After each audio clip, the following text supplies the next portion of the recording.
2 июля текущего года собравшиеся в Дарбазе экономики эксперты обсудили проект строительства каскада ГЭС в Онском районе и в связи с данным вопросом разработали текст резолюции.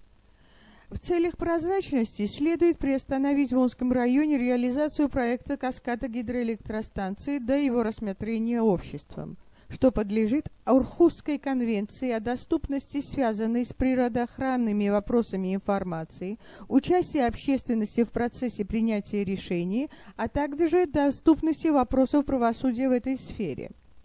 Также нужно провести на основе экогеологического аудита объекта оценку экономического потенциала и экоемкости зональной территории до объявления тендера на Онские гидроэлектростанции, сказано в резолюции, работу над которой эксперты продолжат 3 июля.